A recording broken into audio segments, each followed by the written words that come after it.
So leo ninataka kuongea kuhusu embracing the promises of God, kukumbatia ahadi za Bwana, embracing the promises of God.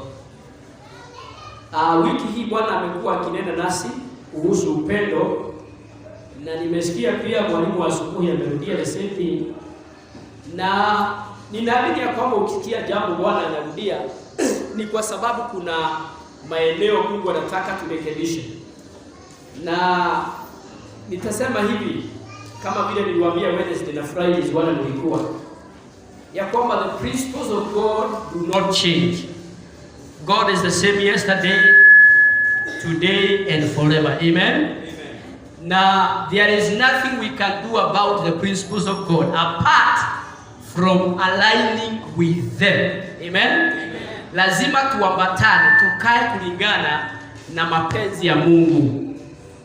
Sawa sawa? Na niseme hivi, if we are going to be blessed in this life, lazima we have to align.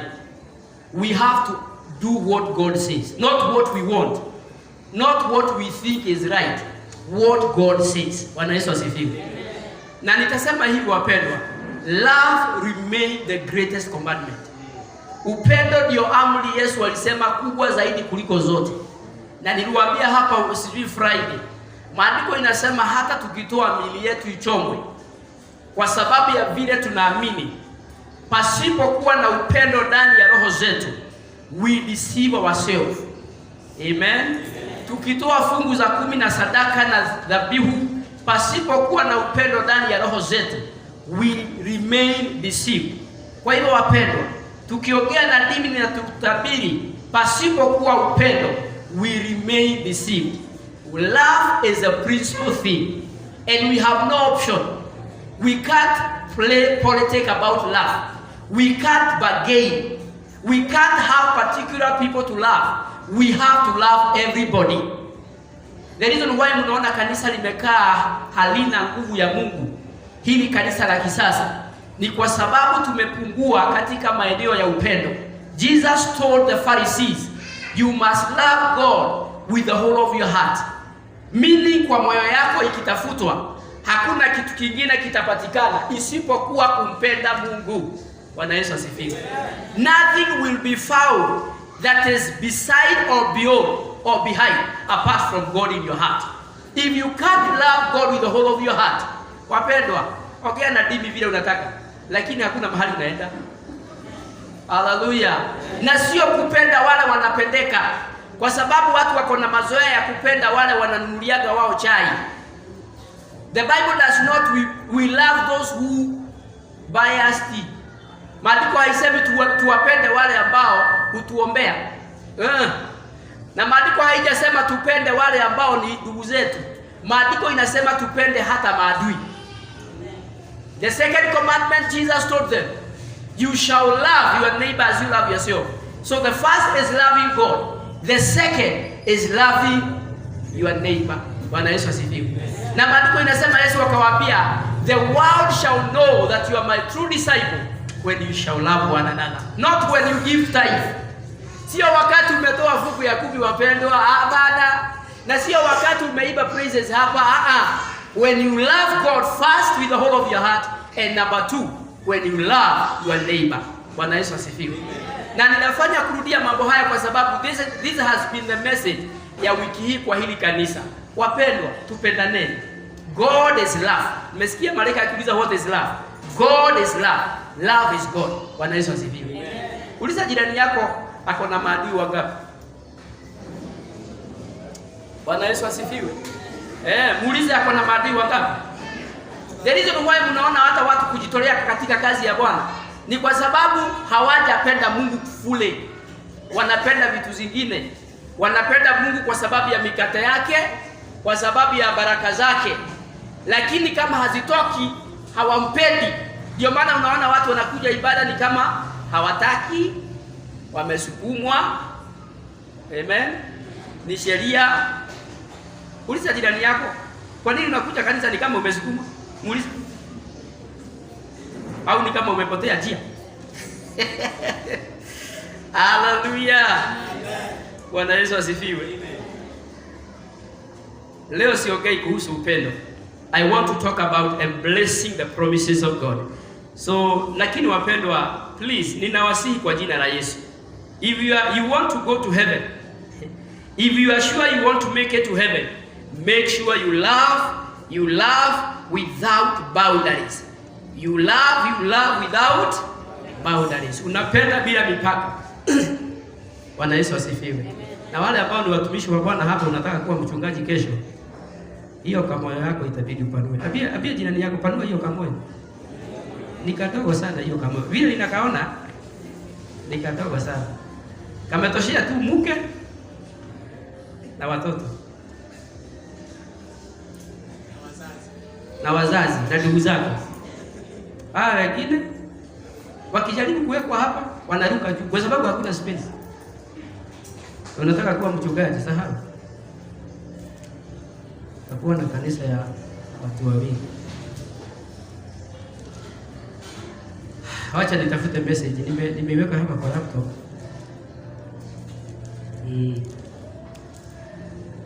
Hallelujah. Bwana Yesu asifiwe. Amen.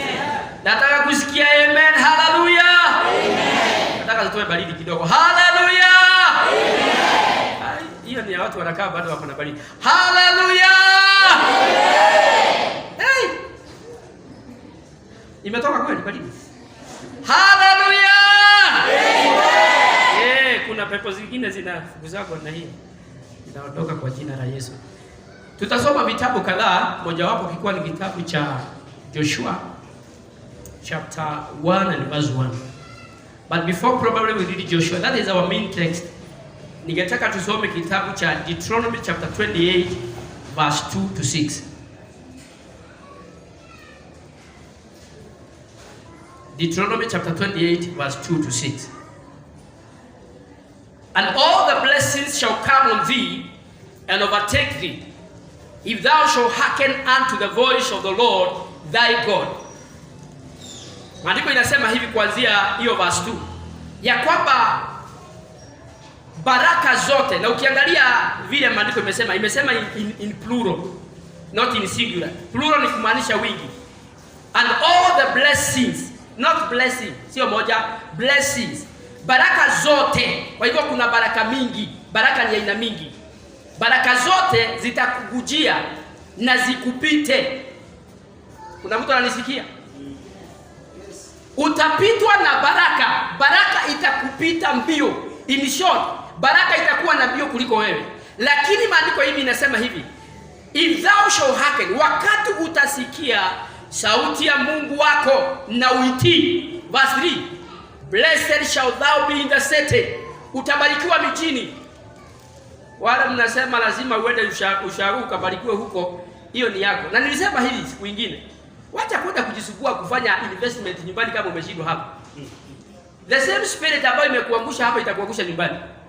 Kuna watu huwa wanabadilisha hata maeneo. Unasikia mtu anasema wacha niende ng'ambo. Wacha nikwambie, utaenda na utakuja siri. Utaambia watu because utakuja umesota. The same spirit that is fighting you here in Ukambani will still follow you there.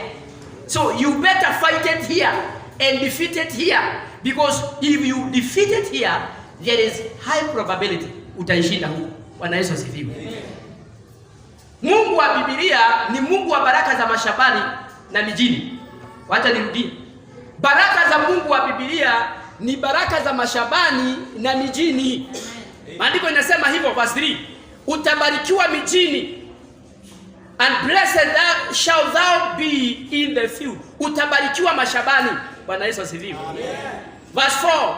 Blessed shall be the fruit of thy body. Hautazaa wezi. Nirudie hapo. Hautazaa wezi. Nirudie tena. Hautazaa wezi. Nani amesema? Biblia. Maana uzao wa tumbo yako utabarikiwa. Ingekuwa ni pastor anasema haya mngetilia shaka. Bwana Yesu asifiwe. Hata kuna mahali maandiko inasema hata ng'ombe zetu hazita afya.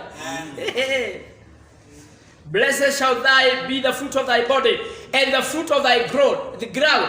Hata uzao wa mashamba yako utakuwa umebarikiwa. In short, shamba lako litazaa 100%. Shamba lako halita afya. Mshawaona shamba ime afya? Au hamjui mashamba huwa ina afya? Kuna watu hawajui kuafya ni nini. Nani hajui kuafya ni nini? Kuafya ni unaona ilikuwa na miba, lakini siku moja unakuta haina miba na huoni mtoto. Hiyo ndio inaitwa kwa afya. Unaona utakula hii mahindi, lakini Bwana Yesu asifiwe. Kunakuja kitu tu unastukia mahindi huna. Biblia inasema aje? Mashamba yetu hayata afya na uzao wa tumbo zetu utakuwa umebarikiwa. Kwa hivyo tunafaa kuzaa watoto wamejaa baraka. Watoto ambao ni vichwa wala sio mikia.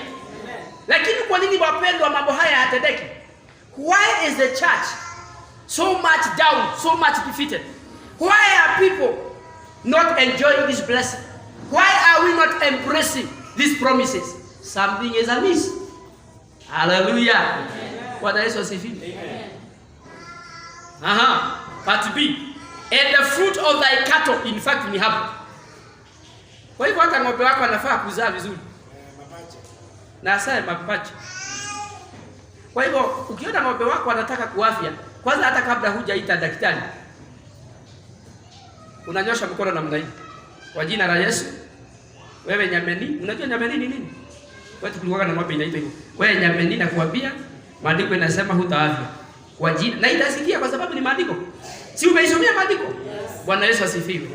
The increase of thy kind and the flock of thy sheep, blessed shall be thy basket and thy store. Yaani wewe hata mshahara yako na gara lako litakuwa limebarikiwa. In short halitaingia bali. Nimesikia imeni moja. Bwana Yesu asifiwe. Kwa hivyo in short ukiangalia kwako uone kuna panya, mede zingine mpaka ziko na kabuti. Unajua zile mede za kabuti? Mlijulia wapi? Ziko na vitu vingine tunatokaga usiku. Na viroboto. Mshawahi na viroboto zingine zinapigwa dawa haziende, hazikufi. Na kuguni. Inapigwa dawa haisikii. Wewe vile unapiga ndizo zinazaana. Kuna mahali niliona zimepigwa dawa mpaka ile kali kabisa ya Kenya. Ikasemekana hizi sio viroboto. Na the funny thing zilikuwa zinasikia maombi. Sasa nataka uniambie hizo vitu mnafikiria zinakuja kwa nini? They are called divorers. Na kesha ni nguo mpya. Hata kabla hujafaa mara 2-3. Divora anaitwa panya. Akakuja na anakulaga mahali anajua haiwezi shoneka. Those are divorers. Bwana Yesu asifiwe. Alafu unasikia kama ungekamata hiyo panya hata hugeua na ungeuma sababu ya hasira. Lakini maandiko inasema aje? Ya kwamba there is a possibility for us to enjoy all the blessings. All the blessings. Everybody say all. All. Sasa swali ni hili. Are you enjoying all the blessings? Hebu angalia maisha yako. Na usiangalie mwenzako atafikiria ni wewe una. Hebu angalia maisha yako. Ukiwa umekaa tu hapo. Are you enjoying all the blessings? Pengine hapa ni kama kuna mashaitani najua ukiwa na pesa. Tu masaibu. Tu vituko. Wacha pesa iishe. Kuna tulia. Hata mwisho wa mwezi ifike. Hiyo mashaitani najua uko na mshahara. Those are divorers. Bwana Yesu asifiwe. I am talking about a blessing, the blessings of God. Wapendwa niseme namna hii. Ya kwamba Mungu matamanio yake kwa kanisa lake ni tufurahie baraka zake. God is a father, wapendwa. Mungu wetu ni baba yetu. And like any other father, Mungu anatutakia mazuri. But why are we struggling? Why are we suffering? Kwa nini ninakaa ni kama sisi ndio tunasongwa na maisha kuliko kila moja? Ni kwa sababu kuna mahali, wapendwa, tumeotea. Bwana Yesu asifiwe. Na niseme namna hii, wapendwa, one of the biggest problem with the church of today ni kuwa wana masikio, situmalizie, ya kusikia lakini haisikii. Inaingilia pande hii, inatoka wapi? Pande hii. Kanisa la siku ya leo, na kama wanasikia, wanataka kusikia yale ambayo huwapendeza, because they have aching ears. Wanataka kusikia yale ambayo yawapendeza. Lakini kulingana na Biblia sio hivyo. Kuna yale tunafaa kusikia ndio tubadilishe na maisha yetu yabadilike. Na wapendwa, tafadhali nisikieni. 2 Chronicles chapter 20 and verse 20 says, and thy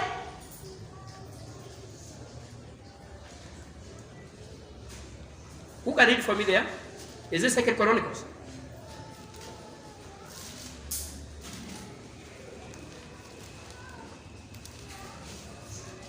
Pastor Buru, can you read for me 1 Chronicles, if not 2nd? I think it is 2nd. 20 verse 20. Usikie inasema aje. Na leo nahubiri muda kidogo, kwa hivyo tafadhali nifuate.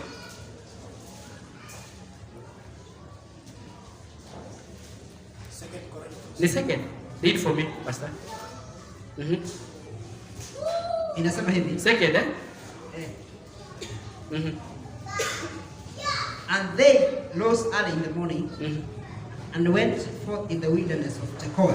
And as they went forth, Jehoshaphat stood and said, hear me, O Judah, and inhabitants of Jerusalem.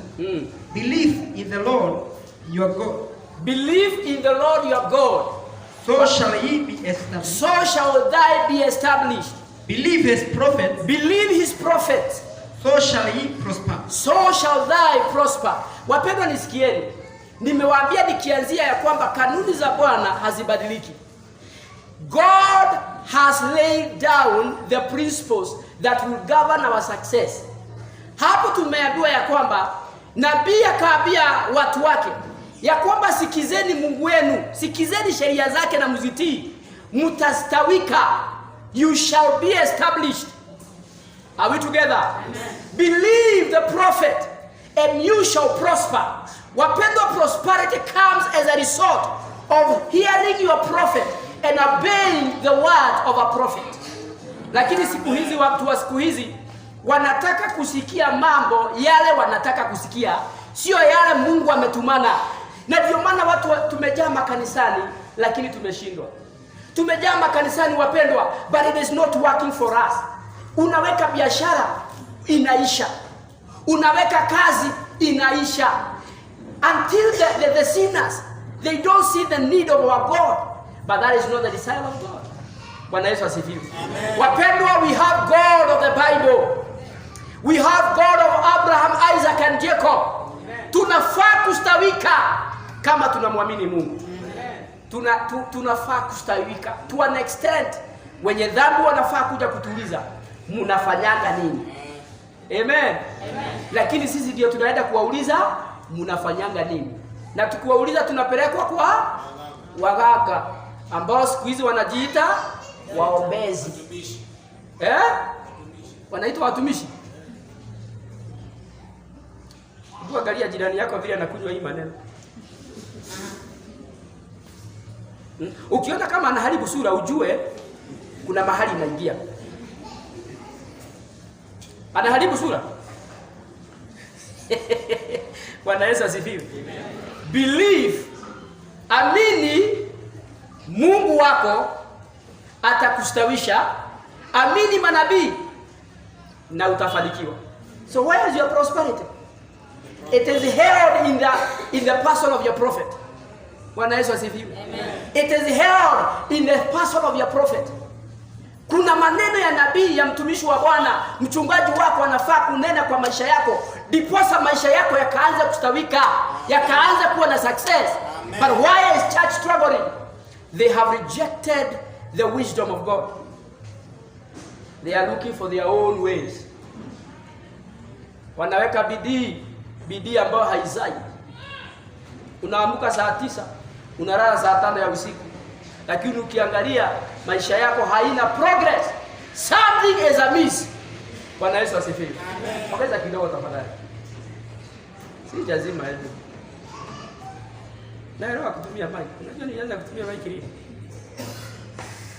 John chapter 2 verse 1 and to 5.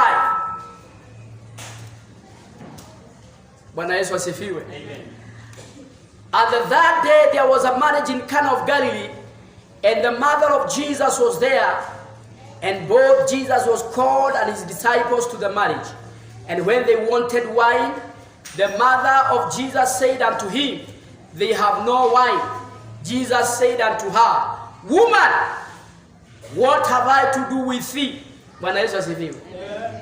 Huu ni mfano wa nyakati moja katika wakati wa huduma ya Yesu. Kulikuwa na hitaji katika harusi. Na harusi ni muhimu wapendwa. Harusi ni muhimu kiasi kwamba Yesu alihudhuria hii harusi. Amen. Amen. Na wakati alihudhuria hii harusi, divai ikaisha. Divai ikaisha. Rudia, divai ikaisha. Sijasema pombe. Kwa sababu kuna watu vichwa yao wanasema Yesu ndiye alikuwa wa kwanza kutengeneza kinywaji. We, tumesoma pombe hapa? No. Tumesoma kuhusu kapuguru? We have said divai ikaisha. Ifanyeni namna hii? Tumesema nini? Divai sio Guinness.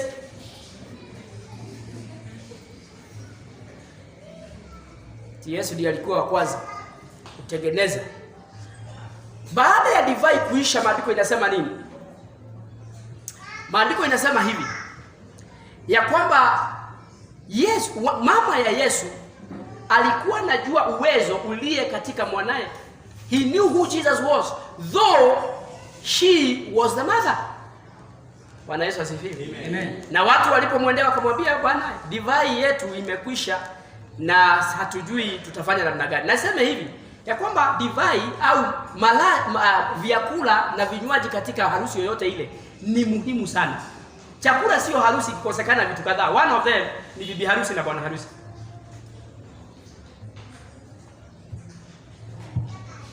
Bwana Yesu asifiwe. Amen. Number 2, Edwin, angalia labda ni hii imeachilia. Number 2, kukikosekana vyakula. Na ndio nafikiria hapa Saboro ameuliza nani hakukula hapa wakati wa harusi? All of us we ate. Ni kweli. Harusi isipokuwa na vyakula na vinywaji, hiyo harusi na dosari.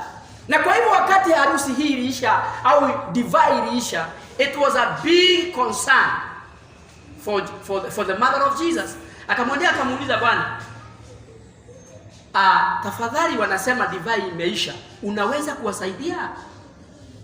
Yesu akamuuliza, Woman, kila mtu aseme woman. Imagine ukiita mama yako hivi, Woman. Mama anaweza kukugoka mpaka usahau ulikuwa unaenda wapi. That was a bit very rude. Inakaa harsh. Woman. Amen. What do I have to do with this? Mimi unaniambia mambo ya divine nifanye nini? Amen. Lakini akajua nimefikisha nini? Ripoti imefika. Akaenda akawaambia, whatever he says, do. Whatever he says, do. Amen. Amen. Akamwendea. Akamwambia, tumeambiwa whatever you say. Akamwambia, basi fanyeni hivi. Hizo birika, hizo mitungi, hizo drums, mujaze maji. Wale ambao mnajua pombe, sijawahi kunywa pombe lakini ninajua at least tulisoma shuleni. Process ya kutengeneza pombe hata hayazagi na maji, ni kweli. Kuna vitu zingine kwanza zinatengenezwa kwa ndio za kuweka. Lakini process hii ya kujaza maji kwa mitungi Ukiangalia the process Jesus recommended, it was contrary to any sober mind. Lakini whatever he says, wakaambiwa fanya. Bwana Yesu asifiwe. Na nashukuru Bwana, walitii. Walijaza maji kwa mitungi na madrum na vitu vyote. Alafu baada ya kumaliza, labda walikuwa wanafikiria wataambiwa muweke miratina ndani. Wakastukia hasemi tuweke miratina, anasema mshote saa hii imeiva. Who is in his right mind can think ya kwamba hii itakuwa pombe? But whatever he says, do it. Believe your God, you shall be established. Believe your prophet, you shall prosper. How many times do we disobey even what I'm teaching here? Unasikia pastor anahubiri kuhusu kutoa. Watu wengine kwanza wengine waacha uone. Sasa ukiona anahubiri kuhusu kutoa, ako na haja na pesa. Abia jirani yako angalia mbele. Leo siwaachi, ni hapa kwa hapa. Can I say this, wapendwa? This is the reason why most of us hata shuleni tulianguka mitihani. Not that we were stupid, but that we did not obey and follow instruction. Unaletewa karatasi unaambiwa don't write anything. Na wewe unafanya hiyo hesabu yote inaisha. Na unakuta hiyo hesabu ilikuwa rahisi, unaenda ukiambia watu. Ninakwambia hii nimepata 100%. Yule kijana mwerevu anakuambia, did you read instructions? Ilisemekana don't answer anything. Because shuleni they were testing our huku. Bwana Yesu asifiwe. It was not really kufanya mahesabu. It was about kujaribu kuangalia how much the level of your IQ. Na ndio maana wengine tulianguka mitihani. Bwana Yesu asifiwe. Whatever he said, do. Wapenda mtafanya vile nitawaambia. Mtafanya vile nitawaambia leo. Wengine wanasema na kititisha pesa. Uwaitishi pesa vipi? Mtafanya vile nitawaambia. Ngapi watasema nitafanya? Kuna mikono bado imeinuliwa halfway. Hiyo ni ya kusema bora usiitishe pesa. Nani alisema lazima mchungaji aitishe pesa? Bwana Yesu asifiwe. Believe your God, you shall be established. Believe your prophet, and you shall prosper. Whatever he says, do it. Na wakati walichota hayo maji, maandiko inasema ya kwamba it has already turned to wine. Na ilikuwa so sweet.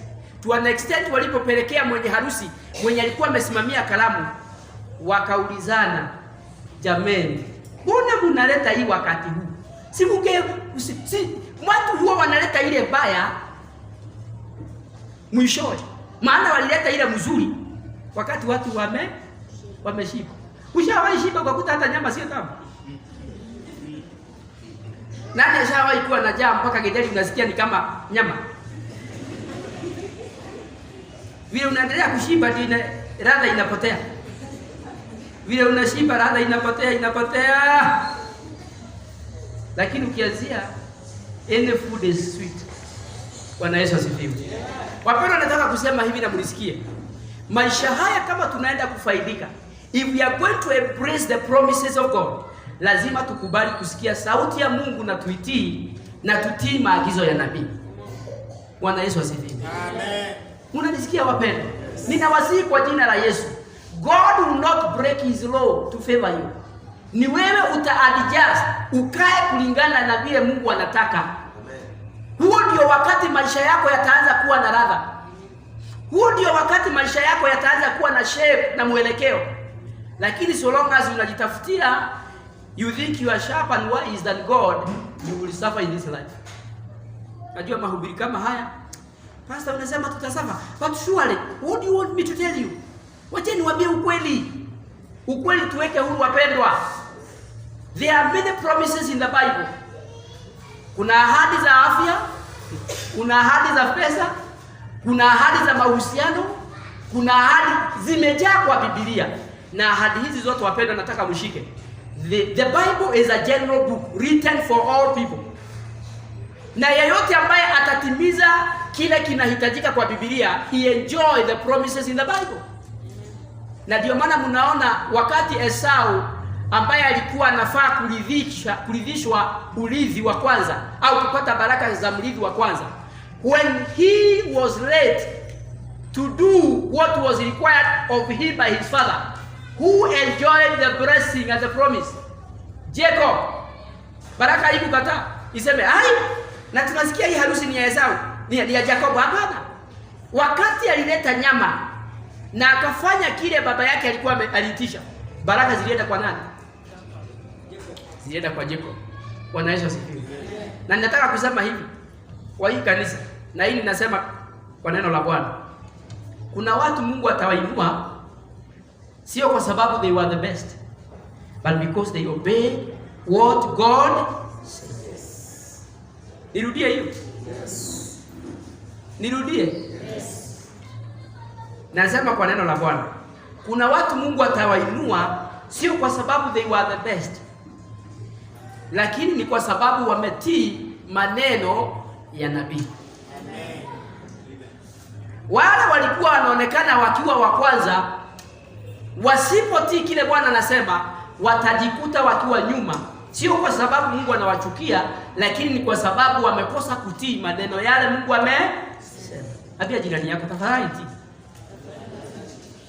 Hakuna kitu baya kama ionekane ulikuanga the first, ulikuanga wa kwanza, halafu as this continue umejipata wa mwisho. It's very shameful. Bwana Yesu asifiwe.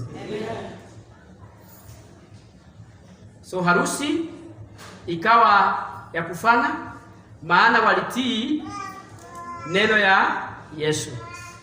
Kama wangeanza kuulizana, hebu endeni muulize huyo jamaa anafutaka bado, maana there was all possibilities ya kuuliza hiyo. Maji inawezaje kuwa divine? Anatuambia tujaze ya nini? Ataweka nini? All those questions zigeulizwa. Na najua waliuliza, lakini wakakumbuka maneno ya mama. Mutii kile amesema. Whatever he says. I don't hear you. Whatever he says. Do you do everything pastor said? Okay, sawa, sawa.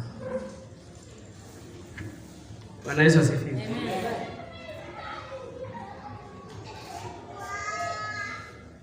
Joshua chapter 1 verse 1.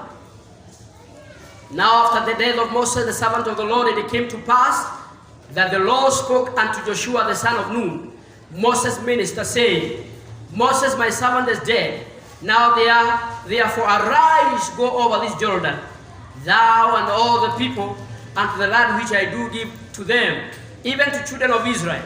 Every place that thy soul, the sole of your foot shall tread upon, that I have given unto you, as I said unto Moses. Verse 4. For the wilderness and this Lebanon, even unto the great river and the river Euphrates, all the land of the Hittites, and to the great sea toward the going down of the sun, shall be your coast. Sasa niangalieni. Bwana Yesu asifiwe. Now here tuko na the story of Joshua. Joshua was a servant of Moses. Hello. Joshua alikuwa mtumishi wa Musa, na wakati Musa alipokufa, wale ambao mnasoma Biblia mnafahamu ya kuwa Musa, he was just not like any other leader. Kiatu ya Musa kujaza ilikuwa kubwa. Bwana Yesu asifiwe. Joshua wakati aliachua mandate baada ya Musa kufa, I think like any one of us here, aliangalia ile kiatu imeachwa kujaza. Amen. Akaona hapa yenyewe ni Mungu tu asaidie. Na Mungu akamwambia dhahiri ya kwamba Moses my servant is dead. Arise now. Take my people to the promised land.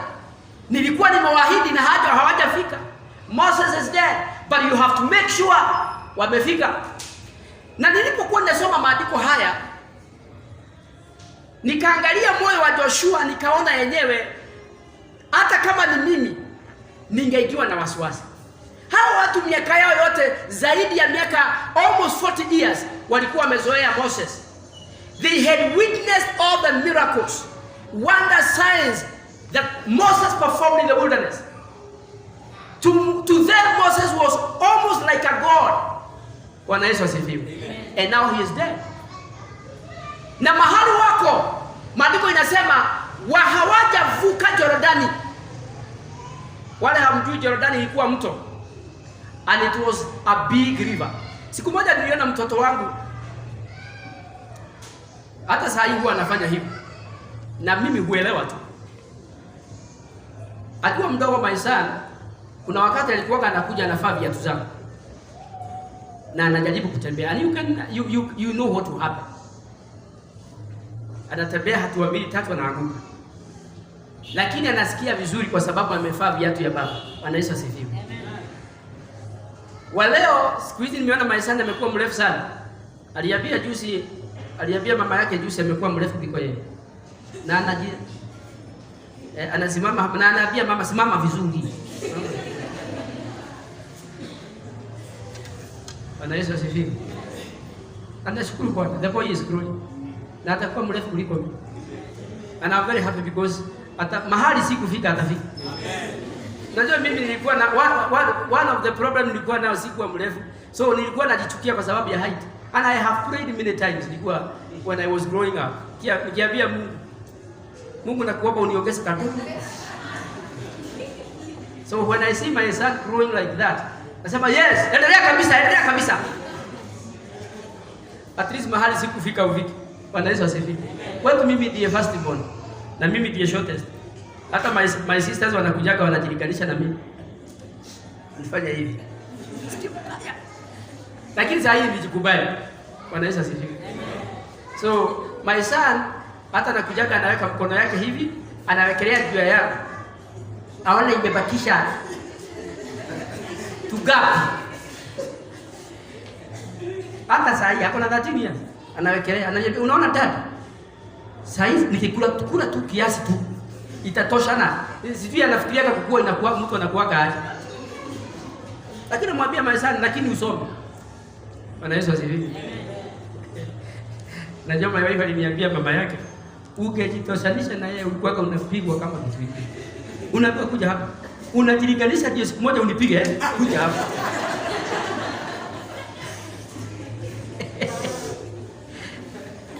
Amen. Bwana Yesu asifiwe. Ndio maana mnaonaga ni vizuri kuelewa when you are a father understand. Wakati unapatia one of your son hapa anafanya minyonyo. Unajua minyonyo? Usisikie vibaya. Wacha afanye minyonyo. Siku moja atakuwa kama wewe or better than you. Hello. Bwana Yesu asifiwe.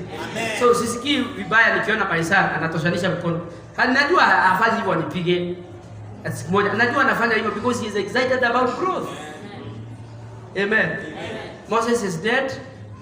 Joshua hata hana wa kutoshanisha mkono sasa. He is alone. Na Mungu amemwambia jamaa amekufa. Na najua sasa Musa hakukufa alafu akaonekana mahali alikuwa. Musa alikufa na akazikwa na Mungu mlimani. Na hata hawakujua ni wapi. Hata wale haijulikani Musa alizikwa wapi. Imagine nimeachiwa kanisa kama hii. Au kubwa mara 5 ya hii. Au 10 mara 10 ya hii. Una shida utaanzia wapi? Na mwenye amekuachia hayuko karibu, tutampigia simu mwambie tukitoka hapa tunaendaga wapi? Hayuko. That was the scenario, the situation. Joshua is alone. He is a leader. Moses is dead. Na the first challenge ameambiwa hawa watu kwanza wavuke Jordan. Wako pande hii ya Jordan. Na kwenda Canaan, that was the first challenge Joshua had to face.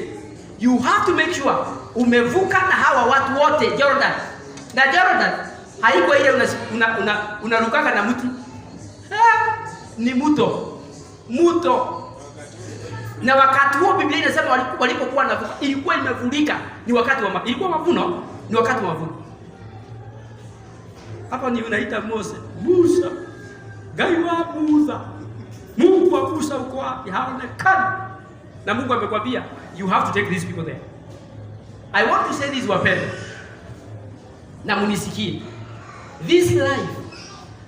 Na nikurudia. Life does not give you what you deserve. Life is not fair. Life give you what you fight. Can I repeat? Wale mnangoja siku moja uamuke ukute gari hapo nje, forget it. Wale unaamuka siku moja ukute ile kazi yako imekuwa kubwa mara 5, forget it. Wale unafikiria siku moja utaamuka ukute pesa kwa kitanda, ukiikuta toroka, hiyo ni ya majini. Forget it. Life does not give you what you deserve. Life gives you what you fight for. You must cross Jordan yourself. Bwana Yesu asifiwe. Are we together? Yes. You must cross over Jordan. Naendelea kumalizia. How are we going to receive the promises of God? Write it down. How are we going to receive the promises of God?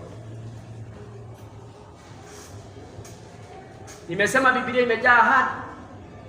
From Genesis to Revelation kumejaa ahadi za Bwana. Lakini hizi ahadi ni za yule ambaye atakubali kufanya kile Biblia inasema. How are we going to receive the promises of God? Bwana Yesu asifiwe. Ningetaka uandike, arise from your comfort zone. Arise from your comfort zone. Arise from your comfort zone. Mungu akamwambia Joshua, Musa mtumishi wangu amekufa, lakini safari ingalipo. Hapa sio mwisho wa safari. Inuka. Hallelujah. Inuka. Arise from your comfort zone. Na ninataka kusema hivi wapendwa, kuna watu wamehudhuria ibada ya leo, lakini Mungu akiangalia maisha yetu, tumekaa katika comfort zone. Umefika kabla hujaanza safari. Na ndio nimetuma niwaambie, arise from your comfort zone. Wacha kutosheka na hiyo kabiashara kadogo. Shida ya Muafrika na Wakristo hasa ni kufika kabla hawajafika. Arise from your comfort zone. Bwana Yesu asifiwe. Uwe mchungaji kama mimi, kupata washirika 100 sio mwisho. There is more. Hallelujah. There is more. Amen. Kuna zaidi ya ile unaona. Kuna zaidi ya hiyo kibada. You can add it. You can expand. You can grow. Bwana Yesu asifiwe. Arise from your comfort zone. Kuna mtu ananisikia? You never go beyond your comfort zone. Wapendwa, lazima hali zingine tufike mwisho tuambie Bwana, mimi Mungu sijatosheka. Maana you never go beyond mahali wewe mwenyewe unasikia mawazo yako imefika. You must arise from your comfort zone. Kuna watu wameridhika na mshahara ya 20,000. Na huyo mtu kupata zaidi ya hiyo ni ngumu, maana ameridhika. Wakati wana wa Israeli walipofika Canaan, waliendelea. Talk to me church. Waliendelea. Why? Can you talk to me? Waliendelea. Why? Walifika. Kwa hivyo kama umefika wapendwa, you not have the drive, the gut to go more, to go extra mile. Arise from your comfort zone. Bwana Yesu asifiwe. Ambia jirani yako, arise from your comfort zone. Amen. Mwangalie. Hebu angalia jirani yako. Mwambie there is more. Amen. Mwambie there is more. Unajua kuna msemo inasemaga mtu mwenye hatembei anafikiriaga mama yake ndiye anajua kupika sana. Tembea ukute zinapikwa. Unakuta mama yako labda aende shule. I want to say this church, there is more. There is more. Inawezekana. Mpendwa, there is more. There is more than you hear. There is more than you see. Joshua is not over. Moses is dead. There is more. Arise. Ambia jirani yako, arise. Number 2. Face your challenges or fears. Face your challenges or fears and overcome them. Kabiliana na changamoto zako na mauoga zako na uzishinde. Face your challenges or fears and overcome them. Na niseme hivi wapendwa, Wapendwa, nikiwaambia maisha hayatakuwa na changamoto, nitawadanganya. Na mimi sitaki kuwa muongo. Challenges, changamoto za maisha ni real. Na hakuna mtu hapitii changamoto. Sometimes za kifedha, sometimes za ndoa, sometimes za mahusiano. Challenges are real. But face your challenges. What was the challenge of Joshua? How do I lead these great people? Nitawaongoza namna gani? Number 2, hii Jordan tutavuka namna gani? Bwana Yesu asifiwe. Lakini he had to face his challenge. He had to face River Jordan. Bwana Yesu asifiwe. Hallelujah. Amen. Face your challenge or fears and overcome them. Amen. Bwana Yesu asifiwe. Number 3. Mark your territories by claiming the promises of God through confession. Mark your territories. Wapendwa, nilipokuwa ninasoma maandiko hayo, kuna kitu kimenishangaza. Maandiko ina define vizuri. Nisikizeni tafadhali. Maandiko imeeleza vizuri the boundaries zile Joshua au zile Moses alikuwa zile wana wa Israeli walikuwa wamepewa. Walikuwa wamepewa kuanzia Tekoa all around, you know what they were defined. Lakini maandiko inaambia Joshua, wherever your soul shall tread, that will be your possession. In short, nimeweka mipaka lakini sio automatic. Kama utamiliki ni mahali mguu wako utakanyanga. Are you getting the difference? Mungu amesema kwa Kasina, kwa bari ya pale, haya mpaka phase 3 ndio yako. Lakini anakuambia hiyo ni desire yangu kwako kama Mungu. Lakini kile kitafanya upate hiyo ni kama miguu yako itasuguka uikanyange. Are you getting me? Yes. And that's why nimeanza kusema hivi wapendwa. Biblia imejaa ahadi za kila mtu. Sio automatic ati kwa sababu inasema tuliponywa kwa mapigo ya Yesu upone. It becomes life and real and work in your life when you embrace it. When you own it. Are you getting me? Yes. You have to mark your territories by walking along or by walking in the length of the possession that God has promised you. Bwana Yesu asifiwe. Otherwise, promises will still remain in the pages of the Bible. My son Marika, zitabaki kwa pages until or unless you own them. Bwana Yesu asifiwe. Joshua, mpaka yangu ni mlima ule na mlima huo na huo. Lakini usipotembea ukanyage haupokei. Bwana Yesu asifiwe. Are we together? Yes. Kuna mtu nisaidia? Yes. Wapendwa, wacheni waambie. Biblia hii ni neno la Bwana na ni neno la ukweli. Na tusipoifanyisha kazi, it will remain in the pages of the Bible, will die wishing and never receive them. Bwana Yesu asifiwe. You must do something. You must do something. Niliwaambia ka story ya another brother who was very sick. Na alikuwa na cancer, a growth in his belly. Na wakati alienda hospitali akaambiwa ile cancer uko nayo, it is one of the worstest cancer because it was growing, yani ilikuwa inakuwa very fast. And within days, alipewa I think it was 10 days. Aliambiwa within 10 days you'll be dead. Na akienda kwa hospitali alikuta kalikuwa tu kalam kadogo. Alipima kaonekana ni growth kadogo. But by 3 days ilikuwa inakaa mpira ya football. Bwana Yesu asifiwe. Ilikuwa imekuwa level or size ya mpira. Na akaambiwa you are going to die not beyond, hautapitisha 10 days. Kama ni wewe ungefanya namna gani? Cancer 10 days. Lakini nashukuru Bwana. Kuna watu wanajua ahadi za Bwana. Na kuna watu wanajua kuzitoa kwa maandiko. Wanazi apply kwa maisha yao. Bwana Yesu asifiwe. Wapendwa, ndugu alikataa kukufa. Mama yake na baba yake walikuwa wachungaji. Are we together? Yeah. Wakashindwa sasa huyu mtoto wetu. Shetani anataka kutunyang'anya, tutamfanya namna gani? Lakini nashukuru Bwana, kijana alijua Mungu wa Biblia na Mungu wa baba zao. Bwana Yesu asifiwe. Na aliambia daktari aruhusiwe kwa ile rumu alikuwa anakaa.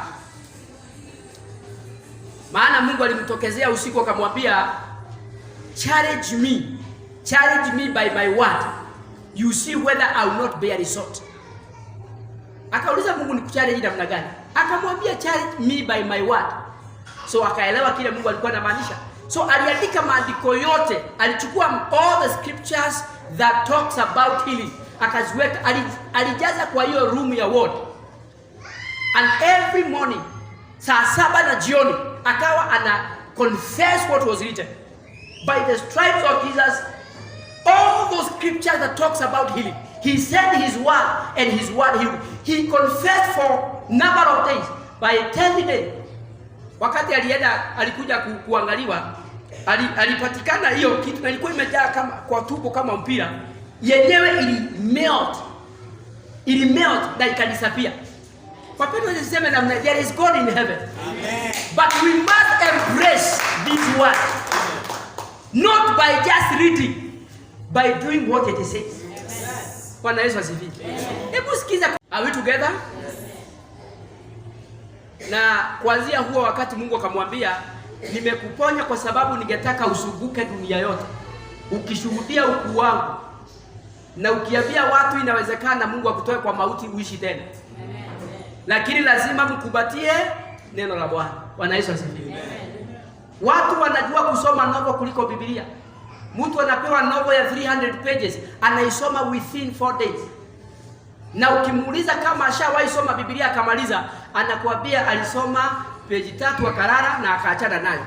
Anasomeangwa na pastor wao kanisani. That's why we are still poor and begging. That's why we are still defeated in life, because we have let the word of God to remain in the pages of the Bible and we don't own it. Bwana Yesu asifiwe. Are we together? Yes. Number 4. Mark your territories by claiming the promises of God in confession. Mark your territories by claiming the word of God through confession. What are your confession? Unatabiria maisha yako nini? Sio kusema mimi mwaka ninaona sitamaliza nitafuta kufa tu. Number 4, actualize your dreams or vision through work. Actualize your dreams or your visions through work. Last Sunday nilikuwa ninaongea kuhusu vision. Last Sunday but 1. Nilikuwa naongea kuhusu the power of vision. Lakini nataka kusema hivi, ya kwamba kama we are going to embrace the promises of God, wapendwa, na zifanye kazi kwetu, we must do something. Lazima tufanye kitu wapendwa. Mnanisikia? You have to do something. Actualize your dream or that vision through what? Wake up. Weka hiyo biashara. Wacha kusema wakati serikali sijui ile inakuja ikiingia ndio nitaanza biashara. Mpendwa, ngojea serikali ikuje. The government will never help you. Nasikia mwingine akisema, najua nyinyi watu wa Central mnasaidia na serikali. Guys, serikali gani? Ati mliachua mali na Kenyatta. Kwani mimi ni mtoto wa Kenyatta? Ati unaenda tu bank unapewa, ukisema jina yako ya pili unapewa tu huu. Unajua these are people who are, ni wale watu wanajitetea kuanguka. Unaona mtu hataki kuwa challenged kuinuka, anajiteteaga namna hiyo. Ni kwa sababu wewe ni pastor. Enda ufugue na wewe. Ni kwa sababu uko na moto bali si ununue pia. Ni kwa sababu uko na duka si uweke. Bwana Yesu asifiwe. Na ndio maana nimekuja kuwaambia actualize your dreams. Tabia jirani yako actualize your dreams. Mwambie tena. Hii mambo ya mimi, wacha nikwambie, mimi siku moja nitaweka guo. Lini? Siku moja nitaoa lini? Siku moja nitanunua gari lini? Muulize jirani yako lini.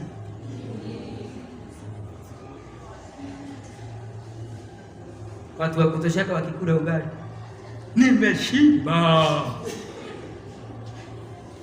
Please, Actualize your dream. Tell your neighbor, actualize your dream. Amen. Actualize. Joshua, Canaan is still there for you and your people. Go, vuka Jordan. Kama ni kuogelea, ogelea na uwabebe kwa mgongo. Lakini vuka uende Canaan. Bwana Yesu asifiwe. The last one. Be ready for battles because victory is guaranteed. Be ready for battles. Be ready for battles because victory is guaranteed. Be ready for battles. Tunamalizia tafadhali. Be ready for battles because victory is. Tell your neighbor, be ready for battles. Kama ni hiyo biashara unataka kuweka, unafikiria wewe ndiye wa kwanza? Utakuta mabwenyenye anakwambia kama bebe kama. Wacha kuja hapa na mshahara mingi hapa. Hebu kwanza toa toro. Toro ni ile pesa ya registration. Wala mko na moto bali. Siku na chama zenu. Au unaweza kuja uanze kubeba tu hapa kuni. Utafukuzwa na wengine. Be ready for. Bwana Yesu asifiwe. Tell your neighbor, be ready for battles. Be ready for battles. Don't be a crying boy or a crying girl all the time. Ulisema, mimi ya kanisa sitarudi. Unataka tuseme nani? Wewe. Big up. Tell your neighbor, big up. Si umwambie big up. Be ready for battles. Be ready for battles. Yes. This life, victory is not for the timid, the weak, the crying babies. Champions. Mtu unamwangalia na kuangalia mnaona shida. Ni vile hata sina time ya kushinda nikikusikiza. You wewe kile kinakusukua ni your vision. Hizi yote haki ati walisema hii meno yangu haikuwagi kwa laini moja. Ni wewe ulijipia meno. Hata kama inaangalia hivi na huku, kwani meno wewe ulitengeneza? Na unaona vitu vingine inasugua watu. Ni vitu ambazo you are not in control. Kama sasa mtu asije ati anisugue na inisikie wasiwasi ati wewe ni mfupi sana. Ni mimi nilidesign kuwa mfupi. Honestly speaking, si ningetamani hata mimi kuwa mrefu. Sasa vitu ambazo hata wewe hukujagia ati unajua wewe haki wewe ni mweusi. Wewe ni kimakaa. Did I choose to be black? Did I choose where to be born? Inakusukua na nini? Bwana Yesu asifiwe. Unakuta watu wengine hata kanisa wameacha ati kwa sababu watu walisema wewe ni mweusi. Wakisema wewe ni mweusi, si unaongeza kitu hapo? Black beauty. Bwana Yesu asifiwe. Au ni aje wapendwa? Wewe niangalieni. Ni aje? Mwambie ni black beauty. Si naye ukiambiwa ni black. Kai, haki na kuwa mweusi hivi. You are black beauty. Amen. Na ukiona mtu ambaye ni black na ni mrembo, huyo ni mtu mrembo kweli kweli. Amen. Ukiona mtu mweusi mrembo, huyo mtu kakikuwa mweupe ni mrembo kweli kweli. Hujayo na wasugu sura baya. Na ni mweupe na akikuwa mweusi.